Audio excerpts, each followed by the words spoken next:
हाँ तो नमस्कार दोस्तों, असलाराम बाना के यूट्यूब चैनल में आपका स्वागत है। आज हम कक्षा 10 आरबीएससी के प्रश्नावली 18 प्रोबेबिलिटी प्रायिकता का अध्ययन करेंगे। सबसे पहले आता है प्रायिकता। प्रायिकता किसे कहते हैं? प्रायिकता होती है किसी घटना का घटित होना, क्या कहलाता है? प्रायिकता कहलाता है। अर्थात किसी घटना के घटित होने के अंकीय मानों में व्यक्त करना ही क्या कहलाता है? प्रायिकता कहलाती है। जिस प्रकार अपने एग्जाम्पल के तौर पे ले सकते हैं, प्रायिकता वैसे घटना का घटित होना। आप बस स्टैंड पे जा खड़े हो, ठीक, वहाँ से एक बस रवाना हो गई, ठीक है, तो पहले वहाँ बस खड़ी थी और उसके बाद बस वहाँ से रवाना हो गई, तो एक घटना घटित होगी। पहले ट्रेन बस खड़ी थी और अब वहाँ पर बस नहीं है। इसी प्रकार रेलवे स्टेशन का उदाहरण ले सकते हो। आप जिस स्टेशन पर खड़े हो वहाँ मुंबई के लिए ट्रेन निकल रही है, ठीक है, मुंबई के लिए ट्रेन रवाना हो गई। तब ट्रेन रवाना हो गई तो इसका मतलब वहाँ घटना घटित हो गई। पहले ट्रेन खड़ी थी, अब ट्रेन मुंबई के लिए ट्रेन रवाना हो गई, अर्थात ट्रेन निकल चुकी है और एक घटना घटित हो गई। और एक बार में कितनी घटना घटित होती है? एक ही घटना घटित होती है। अर्थात जो प्रायिकता का मान होता है वो 0 और 1 के मध्य होते हैं। अर्थात घटना का घटित होना ही प्रायिकता कहलाती है। और एक बार में एक घटना घटित होती है तो प्रायिकता का मान 1 होता है और 1 और 0 के मध्य रहता है। अगर अर्थात घटना घटित नहीं होती है तो वह असंभव घटना कहलाती है। अर्थात निश्चित घटना किसे कहते हैं? जब एक घटना घटित हो जाती है तो उसे हम निश्चित घटना कहते हैं, और जब घटना घटित नहीं होती है तो उसे हम अनिश्चित घटना कहते हैं।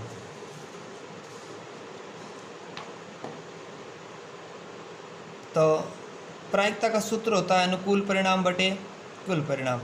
अब ये कह रहा है कि निश्चित घटना, अर्थात ट्रेन मुंबई के लिए रवाना हुई, एक निश्चित घटना घटी, तो उसका मान कितना हो गया? 1 हो गया। अर्थात सूर्य पूर्व में उदय होता है, 700 सत्य बात है, ठीक है, 700 सत्य बात है, निश्चित घटना है, तो उसके लिए प्रायिकता का मान कितना लिखेंगे? 1 लिखेंगे। इसी प्रकार नंबर 4 लगा करके लिखेंगे एक अनिश्चित घटना का मान, एक अनिश्चित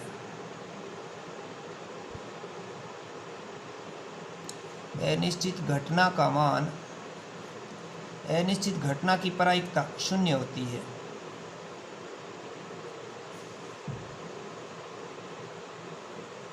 प्रायिकता का मान 0 होता है।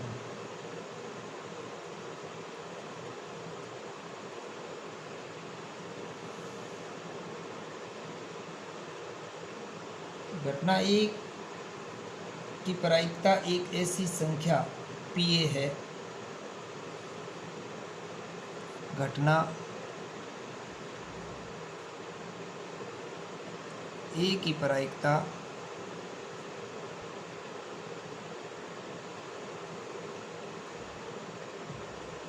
एक ऐसी संख्या PA है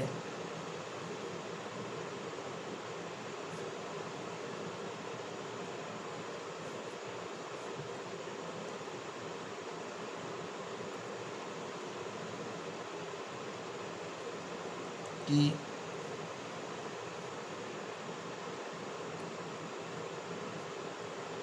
PA का मान 0 से बड़ा, लेस देन या इक्वल 1। अर्थात PA यहाँ पर प्रायिकता कहलाती है, और प्रायिकता का मान है वो 0 से बराबर भी हो सकता है और 0 से बड़ा भी हो सकता है। अर्थात PA प्रायिकता अर्थात घटना घटित होने की वही प्रायिकता कहते हैं। अर्थात प्रायिकता का मान क्या है? 1 से छोटा होता है या 1 के बराबर भी हो सकता है। अर्थात प्रायिकता 0 और 1 के मध्य होती है, या 0 के बराबर भी होती है प्रायिकता का मान, या 1 के बराबर भी होता है।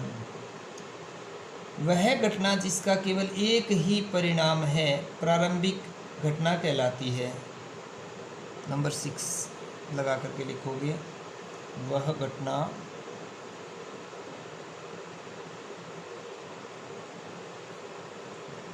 जिसका केवल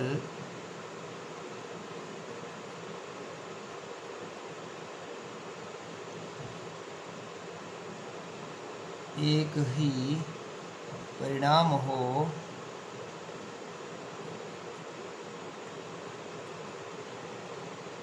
प्रारंभिक घटना कहलाती है।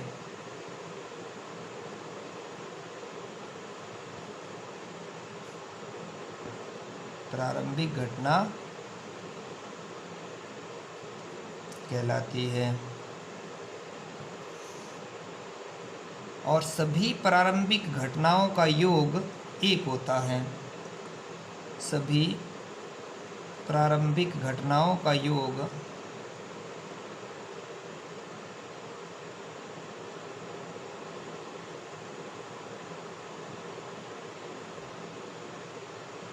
सभी प्रारंभिक घटनाओं का योग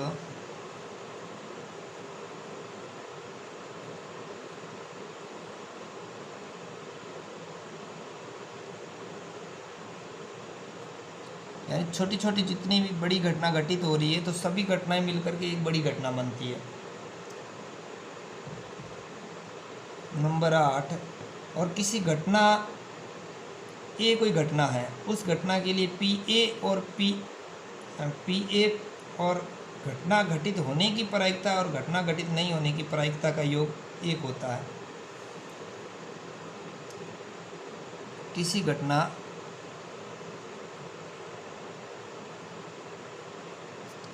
ए के लिए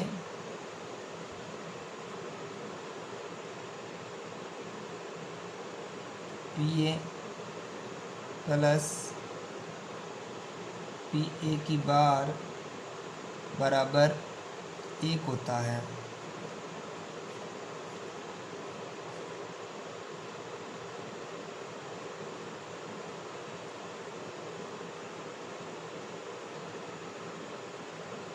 जहाँ पी ए घटना घटित होने की प्रायिकता है। घटना घटित होने को पी ए से निरूपित करते हैं और घटना घटित नहीं होने को पी ए की बार से निरूपित करते हैं।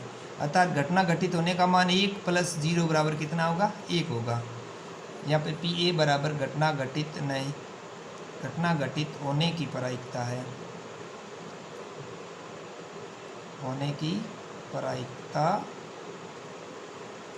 पी ए की बार बराबर लिखोगे घटना घटित नहीं होने की प्रायिकता है। घटना घटित नहीं होने की प्रायिकता है।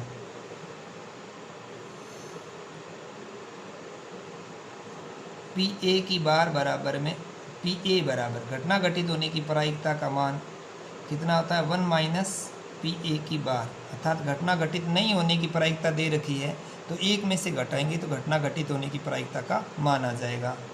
पी ए की बार बराबर आ गया, ये संख्या उधर जाएगी तो 1 - क्या हो जाएगा?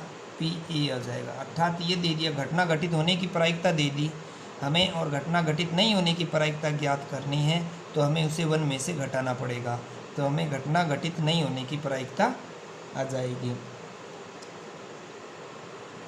9 नंबर, किसी घटना की प्रायिकता 0 से बड़ी या बराबर तथा 1 से छोटी या उसके बराबर होती है। किसी घटना की प्रायिकता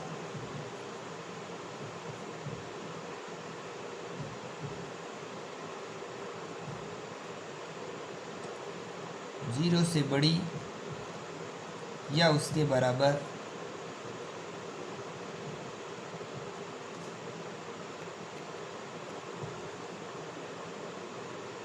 तथा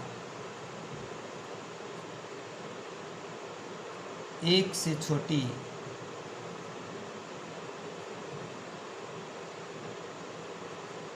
या उसके बराबर होती है।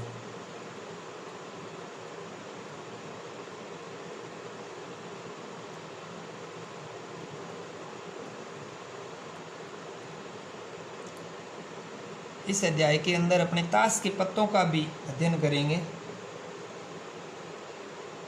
तो ताश के पत्तों के बारे में भी थोड़ी जानकारी लिख लेते हैं। कुल ताश के पत्ते होते हैं 1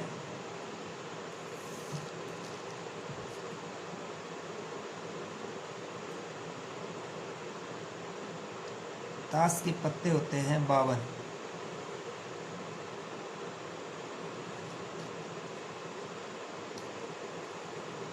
इसमें लाल रंग के पत्ते हो जाएंगे आपके, आधे लाल रंग के होते हैं। ताश के कुल पत्तों में आधे लाल कलर के, रेड कलर के, और कुछ और आधे होते हैं ब्लैक कलर के। अर्थात लाल रंग के पत्तों की संख्या लिखोगे, लाल रंग के पत्तों की संख्या बराबर 26।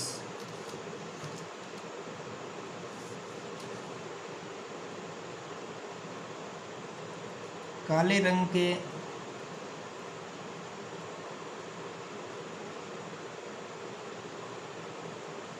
पत्तों की संख्या बराबर 26।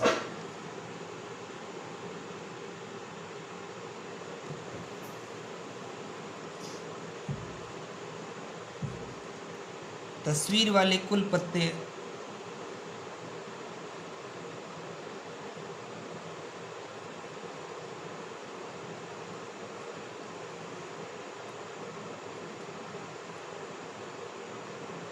वाले कुल पत्ते हो गए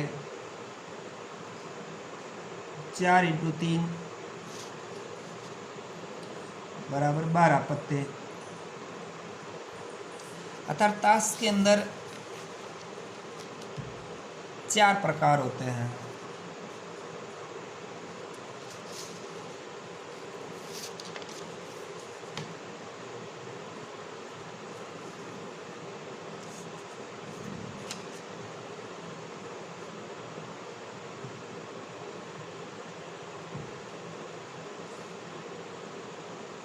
प्रायिकता अध्याय 18।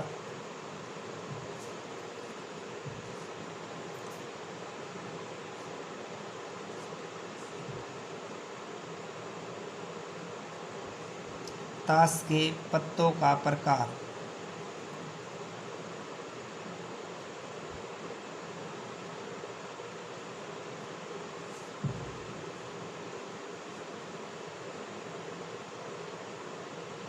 ताश के कुल पत्तों का प्रकार 4 होता है।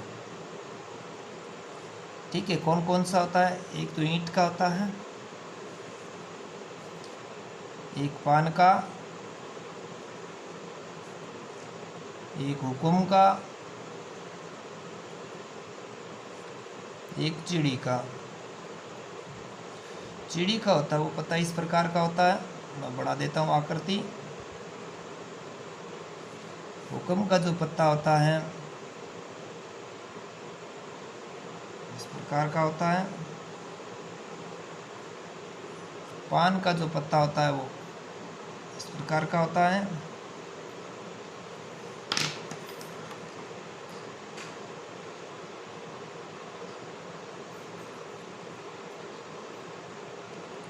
और ये ईंट का पत्ता होता है।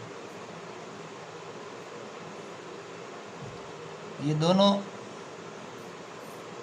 लाल रंग के पत्ते होते हैं, ये दोनों काले रंग के पत्ते होते हैं।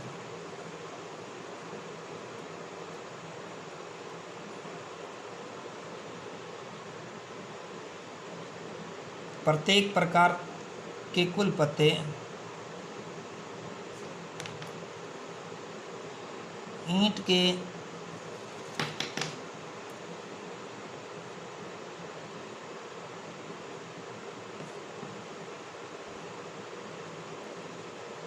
कुल पत्ते होते हैं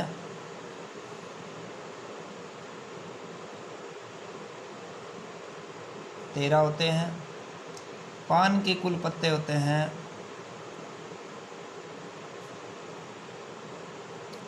वो भी 13 होते हैं। और हुक्म के पत्ते होते हैं, हुक्म के कुल पत्ते होते हैं 13 पत्ते होते हैं। और चिड़ी के कुल पत्ते होते हैं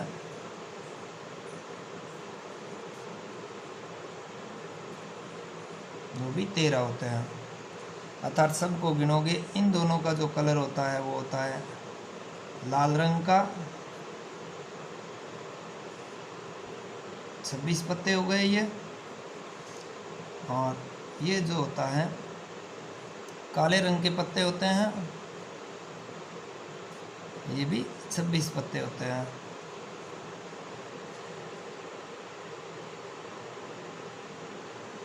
गुलाम। अब आता है तस्वीर वाले पत्ते।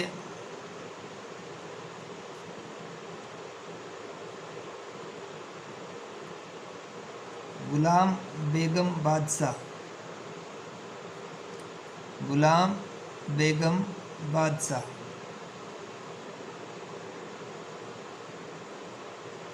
ये तस्वीर वाले पत्ते होते हैं। इसके अंदर कुल तस्वीर के पत्ते लिखोगे, कुल तस्वीर के पत्ते आप लिखोगे तो 3 × 4 प्रकार के होते हैं, अर्थात कुल 12 पत्ते हो गए। तो ये थी प्रायिकता के बेसिक जानकारी।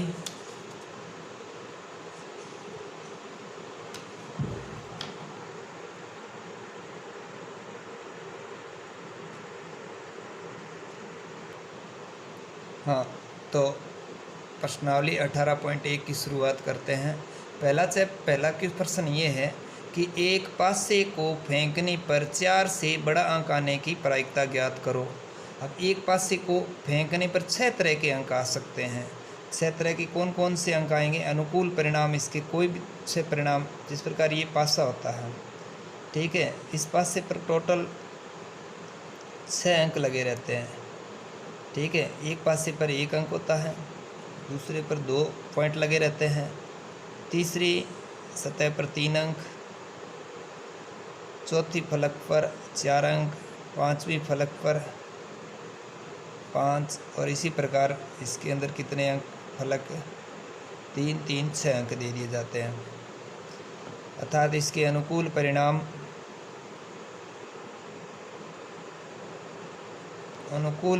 होंगे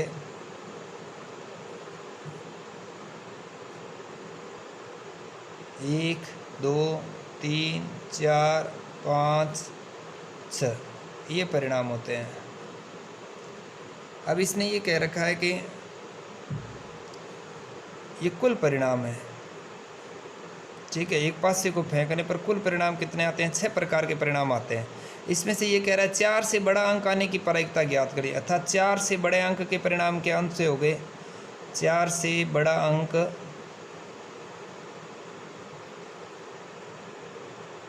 आने के अनुकूल परिणाम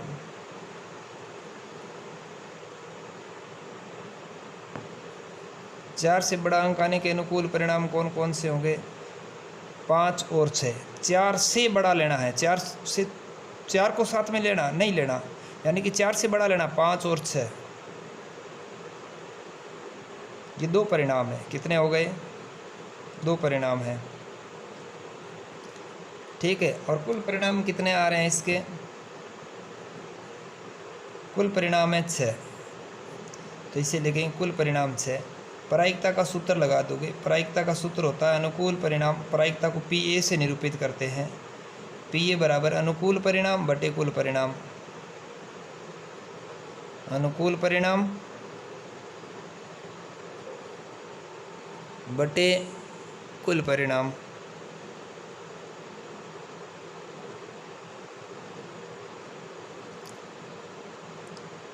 अब 4 से बड़ा अंक आने की प्रायिकता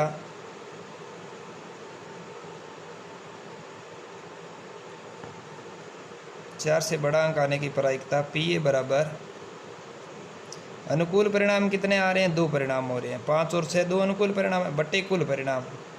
इनको सरल कर दोगे, 2 से काटो, 2 एकम 2, 2 तिया 6, 1/3, अर्थात प्रायिकता क्या हो जाएगी? 1/3।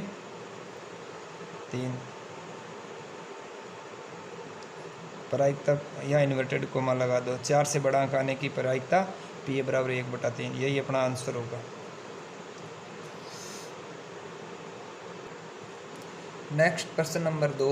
एक सिक्के को 2 बार उछाला जाता है तो दोनों बार चित आने की प्रायिकता ज्ञात करनी है। अब एक सिक्के को 2 बार उछालना या 2 सिक्कों को एक साथ उछालना एक ही बात होती है। अब लिखेंगे एक सिक्के को 2 बार उछालना, एक सिक्के को 2 बार उछालना या 2 सिक्कों को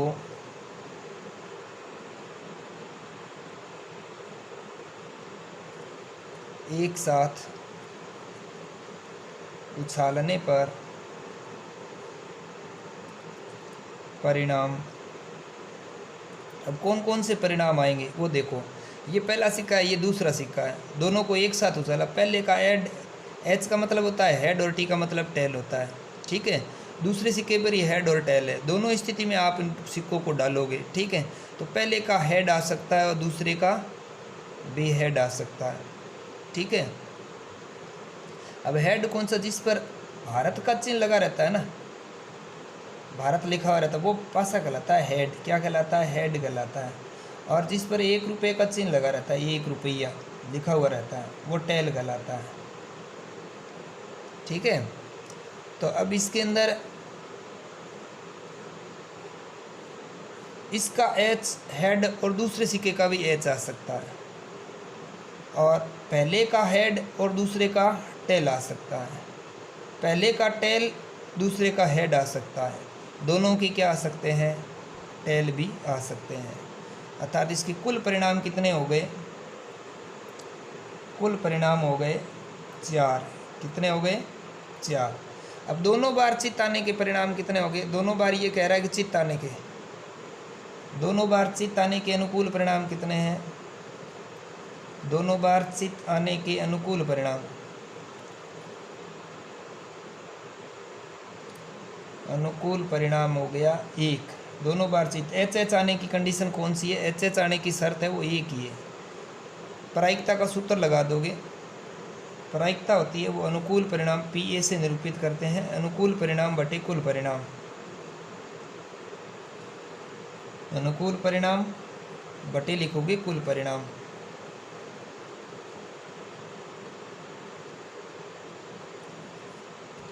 अब ये कह रहा है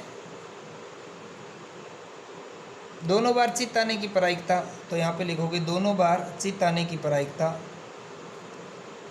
दोनों बार चित्त आने की प्रायिकता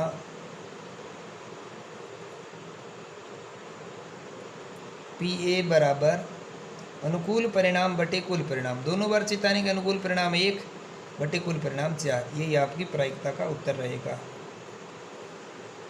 ठीक है। हाँ, तो तीसरा क्वेश्चन है 1 से 17 तक की प्राकृत संख्याओं में से एक संख्या का यादृच्छिक चयन किया जाता है। यादृच्छिक अर्थ होता है बिना भेदभाव के, ठीक है। आंखों पर काली पट्टी बांध करके इनमें से 1 से 17 तक जो संख्याएं दे रखी है उनमें से यादृच्छिक चयन करना है, यानी बिना भेदभाव का कि कोई भी संख्या को चुनना है। ये कह रहा है प्रायिकता ज्ञात कीजिए कि वह एक अभाज्य संख्या है। अब सबसे पहले अभाज्य संख्या की आपको जानकारी होनी चाहिए। अभाज्य संख्या कौन सी होती है? अभाज्य संख्या वो संख्या होती है जिसमें सिर्फ उसी संख्या का ही भाग जाए, किसी दूसरी संख्या का भाग नहीं जाए, ठीक है। सबसे छोटी अभाज्य संख्या होती है 2। 2 में सिर्फ 2 का ही भाग जाता है। 2 के बाद 3 है, ठीक है। 3 के बाद में 4 नहीं ले सकते क्योंकि 4 के अंदर 2 का भाग जाता है, तो 4 अभाज्य संख्या नहीं है। 5 हो गई, 5 के बाद 7 हो गई, 7 के बाद 9 को नहीं लेंगे क्योंकि 9 है वो संख्या 3 से विभाजित हो जाती है, तो वो 9 है वो भाज्य संख्या में आ गई, ठीक है। 5 के बाद 7, 7 के बाद 11, 13, 17, तो ये 17 तक लेना है, तो 17 को साथ में लेके चलेंगे, ठीक है।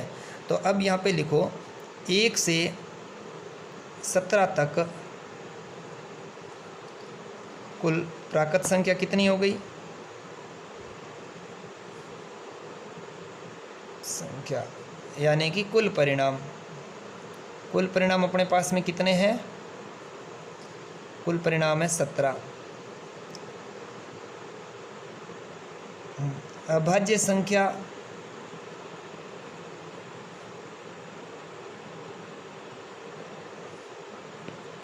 एक से 17 तक ये आएगा अनुकूल परिणाम।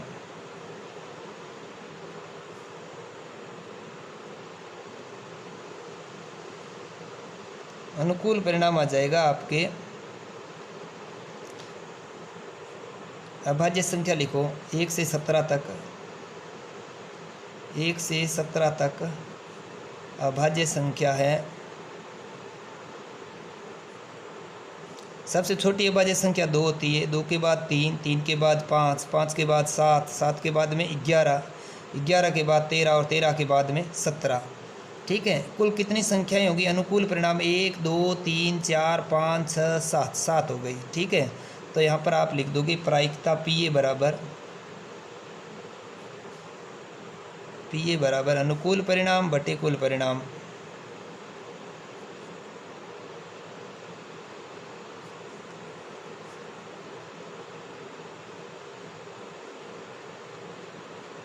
नीचे लिखोगे एक अभाज्य संख्या आने की प्रायिकता,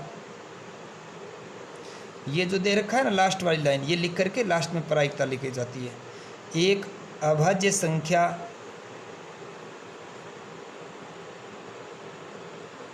आने की प्रायिकता पी ए बराबर अनुकूल परिणाम कितने हैं? 7 बटे कुल 17 बटे कुल परिणाम 17। ये अपना आंसर हो गया। हाँ, प्रश्न नंबर 4 है, एक सिक्के के लगातार 3 उछालों में एकांतरतः चित या पट आने की प्रायिकता ज्ञात करो।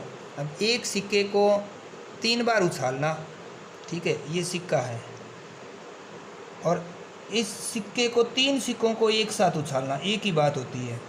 अब मैं 3 सिक्कों को एक साथ उछालूंगा और उसके परिणाम लिखूंगा। ठीक है, अब 3 सिक्कों को एक सिक्के बार उछालना, एक सिक्के को 3 बार उछालना, या 3 सिक्कों को 3 सिक्कों को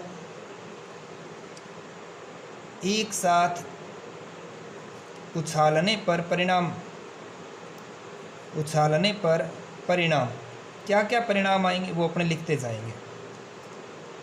ठीक है, अब इसका चित, इसका चित और इसका चित तीनों एच आ सकते हैं, एच एच एच आ सकते हैं। दूसरी कंडीशन के अंदर एच एच एच, तीनों एच एच है। ठीक है, ये लास्ट वाला टी कर देंगे, एच एच टी। अब टी को 2 नंबर पे आ जाएगा, एच टी एच, ये कंडीशन भी आ सकती है। अब तीनों सिक्कों को एक साथ उछाला तो टी एच एच, ये परिणाम भी आ सकता है।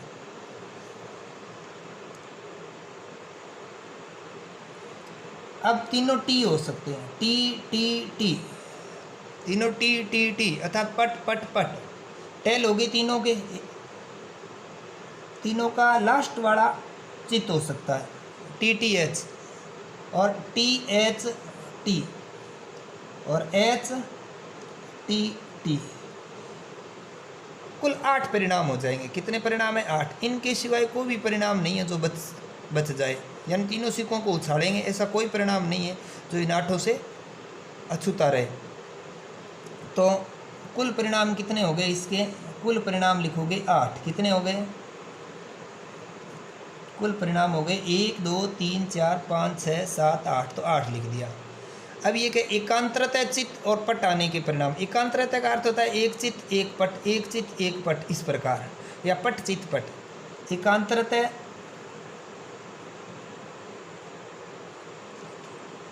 एकांतरतः चित्त या पट के परिणाम,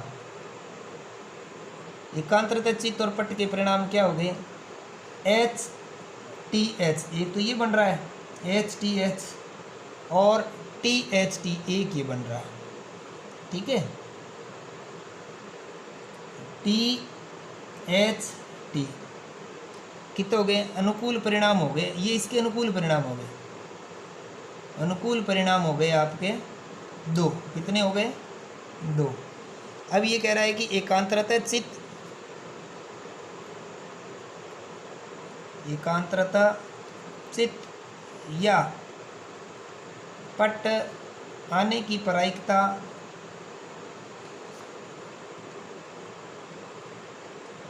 फॉर्मूला लगाओगे पहले, अनुकूल परिणाम बटे कुल परिणाम लिखोगे, अनुकूल परिणाम बटे कुल परिणाम, पी ए बराबर अनुकूल परिणाम कितने हैं 2 और बटे कुल परिणाम कितना है 8। सरलीकरण करोगे इससे आ जाएगा 1/4, अर्थात पी ए बराबर लिखोगे 1/4। ये अपना आंसर रहेगा और यहाँ इन्वर्टेड कोमा आपको लगानी है, पी ए बराबर 1/4।